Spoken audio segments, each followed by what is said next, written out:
మొత్తం complete process అయిపోతుంది. ఇది అన్నరా లేదా సార్? మరి మే ఫస్ట్ వీక్ అయిపోయిన తర్వాత వాళ్ళు చెప్పాల్సిన మాట ఏంది సార్? చెప్పాల్సిన మాట ఏంది? నోటిఫికేషన్ విడుదల చేస్తామనో 10 రోజులు ఆగండనో చెప్పాలి.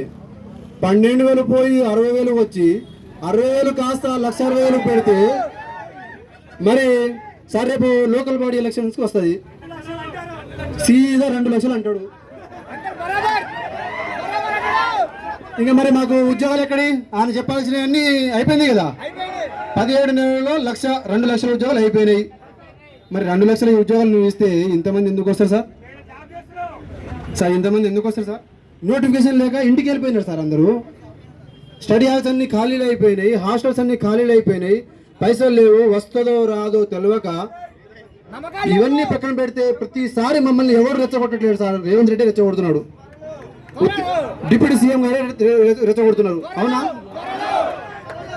మాకు తెలుగు భాషలో నచ్చని ఒకే ఒక్క మాట, అతి త్వరలో. అవునా సార్?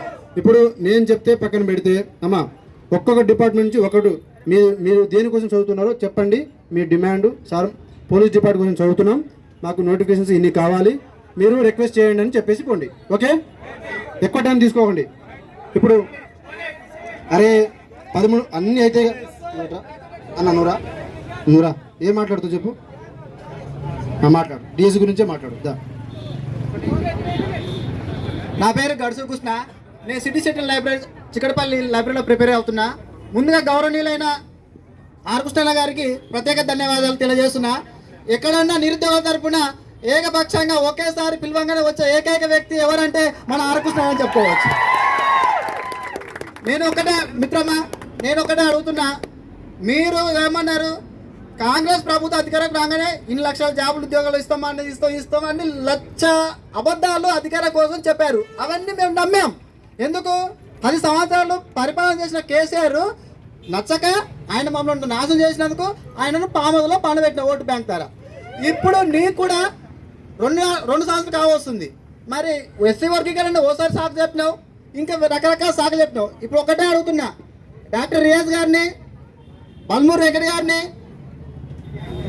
ఆకునూరు మురళి గారిని లైబ్రరీ కాడికి సోమవారం నుంచి పెట్టుకుంటే ఆదివారం వరకు ప్రతిరోజు వచ్చి మమ్మల్ని సంఖ్యకి ఇచ్చిరయ్యా. రావాలి మీరు రావాలను వచ్చినాం. అధికారానికి కాంగ్రెస్ అట్టబెట్టించినాం. అధికారంకి వచ్చినాక కాంగ్రెస్ ఏం చేస్తున్నారు? బీఆర్ఎస్ చేసే పద్ధతి పాటిస్తున్నారు. దయచేసి నేను ఒకటే అడుగుతున్నా, ఈ ప్రభుత్వాన్ని జాబ్ క్యాలెండర్ ఏంటనే ప్రకటించండి. మీరు అన్న మాట నిలబెట్టుకోండి. లేకపోతే మీరు ఎమ్మెల్యేలు ఎంపీలు గెలిచిన మాకు రాజకీయం ఉంది అనుకుంటున్నారు. పునాది గట్టిగా లేదు, బిల్డింగ్ కడితే కుదరదు. రేపు గ్రామ స్థాయిలో జరిగే ఎంపీడీసీ, సర్పంచ్, డిప్యూటీసీ ఎన్నికల్లో మీకు డిపాజిట్ దక్కకుండా చేస్తాం. ఇది గుర్తుపెట్టుకోండి. ఖబర్దార్. ఇంకొకటి, తెలంగాణలో డిఎస్సి, జిల్లా డిఎస్సి, గురుకుల డిఎస్సి, మోడల్ స్కూల్ డిఎస్సి ఇవన్నీ సపరేట్ నిర్వహిస్తున్నారు. ఎందుకు ఆ సపరేట్ నిర్వహించడం అంటే, జనరల్ డిఎస్లో జాబ్ రాకపోతే గురుకుల డిఎస్సి ప్రిపేర్ కావాలి, గురుకుల డిఎస్లో జాబ్ రాకపోతే మోడల్ స్కూల్ డిఎస్కి ప్రిపేర్ కావాలి.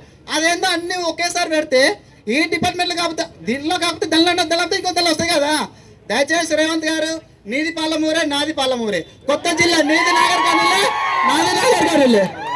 గౌరవనీయులైన ప్రసాద్ రామూర్తి గారికి స్టేజ్ మీదకి రావాల్సిగా కోరుచున్నాం. పాలమూరే, కొత్త జిల్లా నీది నాగర్ కర్నూలే, నాది నాగర్ కర్నూలే.